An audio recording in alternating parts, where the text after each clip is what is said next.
What's up, everybody? Ntcertified here, and today is Monday, and last night was the first ever WWE Great Balls of Fire pay-per-view.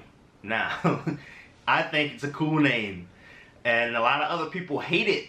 They hate it, but I love it. I think it's pretty cool. It's different, you know, and it plays off of the song, of course, so they probably had to pay for the rights to use the song, which is cool with me. I'm fine with it being an annual thing because I think the theme was really cool. Now, as far as the show itself, I'm just going to do a full review of the entire show from top to bottom. And before I get into it, I'm going to say that there were some very, very high points for me, and there were some low points for me, and then in the middle, there were some big question marks. Big dot. So let's go ahead and get into the reaction.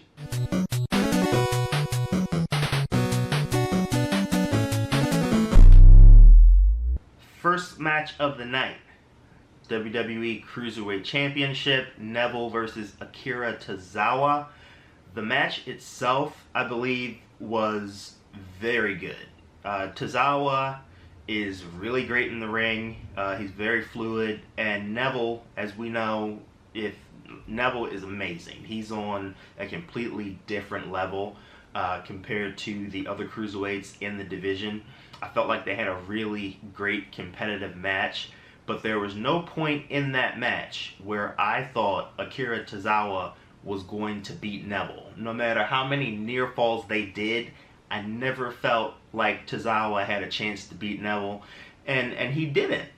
But I think the low blow was a great way of getting Neville over and winning the match without making Tazawa look weak. And he always finds different ways to win matches, which is another cool thing about Neville. I think right now he is probably the best champion on the roster right now. It just sucks that he's stuck with the Cruiserweight division, who aren't really that exciting on 205 Live on Tuesday nights.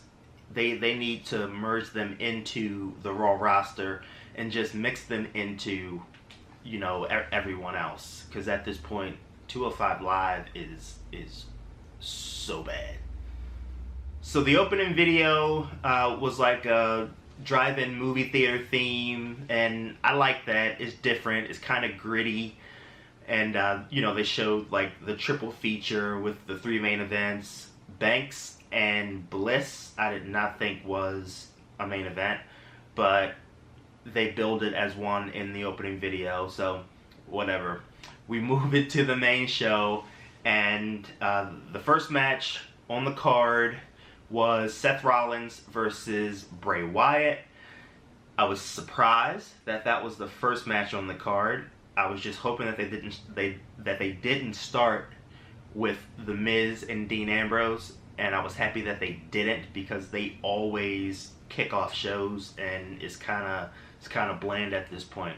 I do want to say first that Seth Rollins was hugely over tonight, or last night, in Dallas, which I thought was good for him. You know, he's the cover star of the new WWE video game, which is all fine and dandy, but I feel like Seth Rollins has cooled down a lot, you know, since his return from his injury. But I mean, that's okay. He'll get it back. The match itself, I thought was not great. I'm not gonna say great. It was not a great match, but it was a good match. It was a hard-hitting match. Bray Wyatt looked really good as the heel, and Seth Rollins is Seth Rollins. Sometimes I feel like his moves look a little sloppy, especially his kicks, but Seth Rollins is the man. He's the man in the ring, and he always does a good job. Not saying he goes 100%, but he always does a good job, and I was happy to see that Bray Wyatt was able to find a way to beat Seth Rollins, because Bray Wyatt never gets the wins that I feel like he deserves. He always takes the fall, or there's some silly convoluted finish that's not needed. So it was nice to see that Bray Wyatt could get a win over a guy like Seth Rollins. Moving on to the second match, Big Cass and Enzo Amore I never thought that Enzo even stood a chance. And I just don't know what to say about this storyline. I just don't feel like it ever needed to happen. But I understand it, trying to get Big Cass over as the big heel. But Enzo doesn't stand a chance. And I know Enzo wants to fight and get back up and fight. But he's just never going to beat Big Cass. And that match showed it. I mean, he just pretty much squashed, you know, Enzo Amore in the ring. So I'm not even going to rate the match. I'm just going to say that he squashed Enzo. And that's pretty much all that it was. So I guess we're going to see Big Cass move on to some other things maybe. Or maybe some type of other stipulation match with Enzo Amore at SummerSlam. I don't know. We'll see. The third match on the card was the Raw Tag Team Championships. The champions Cesaro and Sheamus defending against the Hardy Boyz in a 30-minute Iron Man match. I absolutely despise any type of match that has Iron Man, Iron Woman, Iron whatever attached to it. I absolutely hate it. I feel like it takes too much time away from other people who could be on the card, Finn Balor, and it's just a waste of time. Like, you don't need 30 minutes to get a match out. Just have one fall to a finish. That's decisive. And if Cesaro and Sheamus would have kicked Matt Hardy in a one fall match, then they would have been overly dominant instead of going 30 minutes and barely getting the win. One thing about Cesaro and Sheamus recently is that they have been overly dominant. When they had the tag team turmoil and they went through all the teams, I thought that was so bad. And there's no way that 2 guys beat 8 or 10 guys, you know, back to back to back to back, 2, 2, 2, 2, 2. It's just not, just doesn't make sense to me. It's not realistic. But the match that they had, I liked it. They paced it well. They started off hot. They never really slowed down per se, but they kept a nice pace all the way through from beginning to end. And when it did come down to the last minute or so of the match, my blood was flowing a little bit because, you know, Jeff was chasing Cesaro around the ring and he couldn't catch up to him, hit the twist of fate, 2 seconds left, went to pin and didn't make it. So that was a great finish. That was a great finish. Can't complain about that. Cesaro and Sheamus are still your tag team champions, and now they move on to bigger and better things. Matt and Jeff Hardy, they need to disperse. Fourth match, Sasha Banks challenging against the champion Alexa Bliss. This was Alexa Bliss's best match since she worked with Becky Lynch. There's some people that she can work with, Becky Lynch, and there's some people that she does not work well with, Bayley, Naomi. But now I can add a second name to people who she does work well with, and that's Sasha Banks. Sasha Banks is the women's division on Raw. Charlotte is the women's division on SmackDown. Becky Lynch is the face women's division on SmackDown, and Alexa Bliss is the heel women's division on Raw.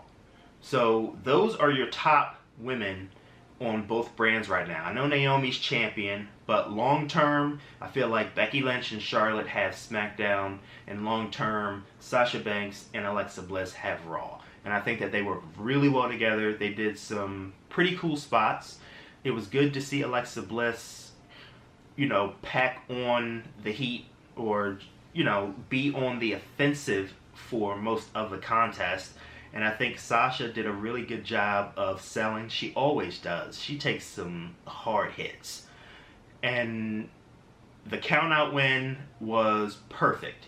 It kept Sasha Banks strong because I didn't feel like Alexa Bliss should beat Sasha Banks. I didn't think she should pin her or submit her or anything. But at the same time, I didn't feel like it was time to take the belt off Alexa Bliss. So this keeps the feud going for at least another month. And I'd love to see them two go one-on-one against each other at SummerSlam with some type of, stakes or something like that, because I feel like they can have a really good match. Match number 5 on the card, Intercontinental Championship, Dean Ambrose defending against The Miz. I'm sorry, reverse that. The Miz defending against Dean Ambrose. I've seen them wrestle so many times at this point. It's kind of like you know what they're going to do. You know it's going to be decent because they know each other, they work well together. But now you have the Miztourage on the outside, who is watching the Miz's back, and Maurice as well, and Ambrose had nobody on his side. So it was like a match of him against the odds. And it worked. Thought it was a decent match. Nothing that we haven't seen before between the Miz and Dean Ambrose. And in the end, the numbers game came up and caught Dean Ambrose in the back, and Bo Dallas, clubbed him in the back of the head. Miz came into the skull-crushing finale, and Miz retains the championship. So Ambrose out. Goodbye. Miz needs to move on to something else. Maybe Finn Balor. That would be nice, because it sucks that Finn Balor was not on the card. That was pretty bad. Ambulance match.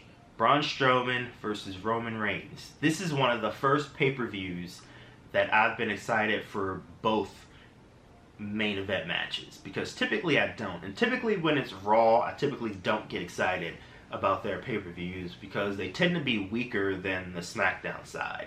And that's just my opinion. Don't jump on me for saying that. But Roman Reigns and Braun Strowman had a really good match. They had a really, really good ambulance match.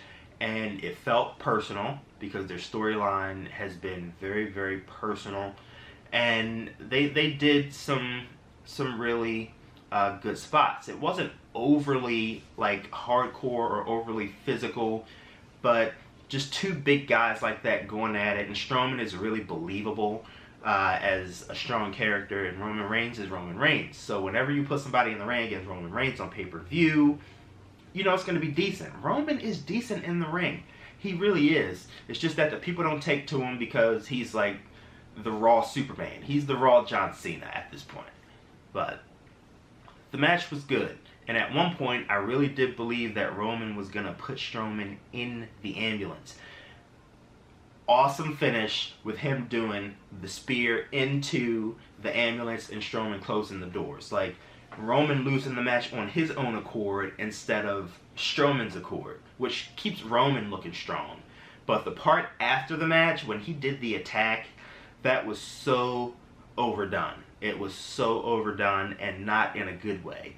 Because he put Strowman in the ambulance, drove it, and backed it into a trailer.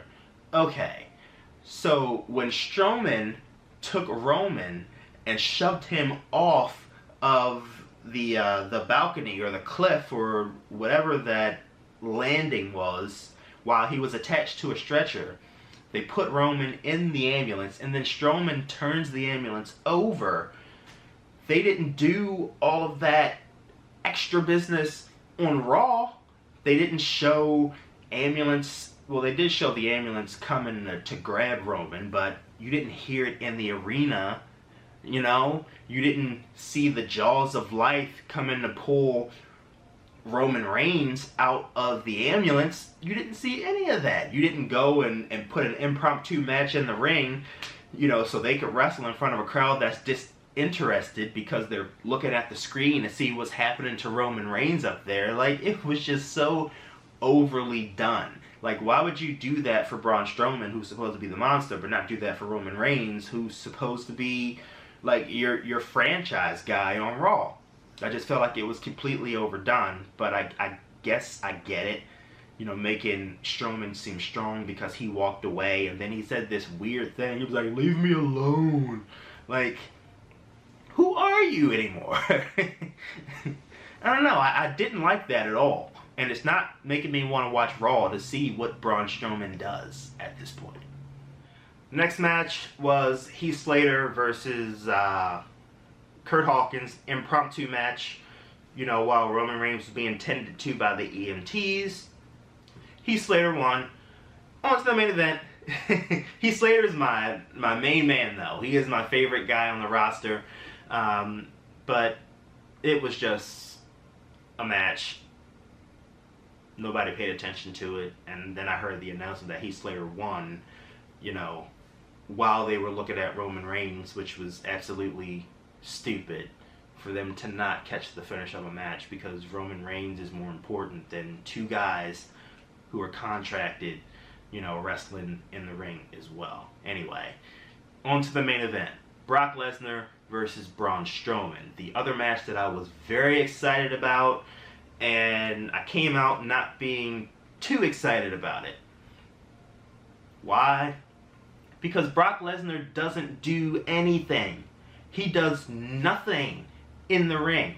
All he does is suplex, suplex, suplex, and everybody cheers Brock Lesnar. But Roman Reigns has an actual moveset, and everybody boos Roman Reigns. Like, what is it about Brock Lesnar that everybody loves so much? Because he is very limited in the ring. This is not the Brock Lesnar from 2002, where he actually tried things. He actually did new things. This Lesnar sucks. And I'm tired of seeing him in these big main event matches where all he does is belly to belly, belly to back, German, you know, suplex, suplex, suplex. Like, there's only so much of that you can do in a match. It's so boring. And I'm so glad that he was in there with a guy like Joe, who could actually do something in the ring, you know? I don't know. I don't know. I just felt like they made Joe look really strong.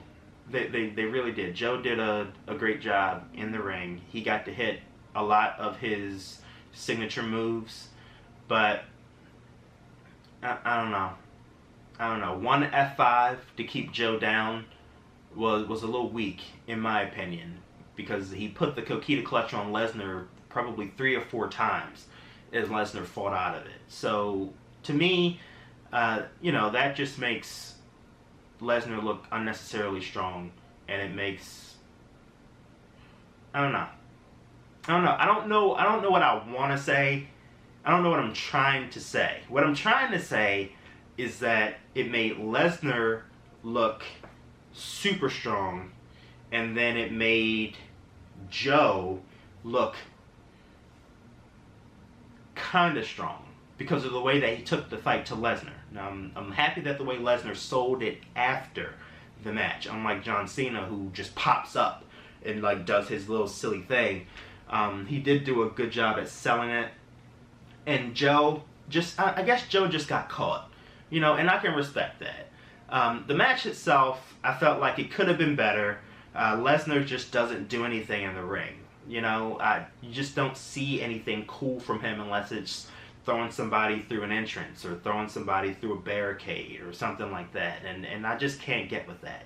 I think it's time to take the title off Lesnar, put it on somebody else who's there every week, somebody who's going to be on every pay-per-view, somebody who works live events, somebody who's out there in front of the people. And Lesnar's just not that person.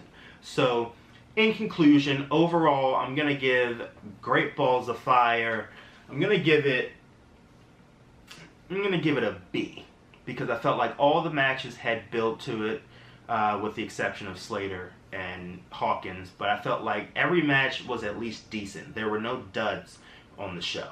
All of the matches were solid, and that's saying a lot coming from a Raw pay-per-view, in my opinion. So in conclusion, this is Ntcertified. Let me know what you thought about Great Balls of Fire pay-per-view last night.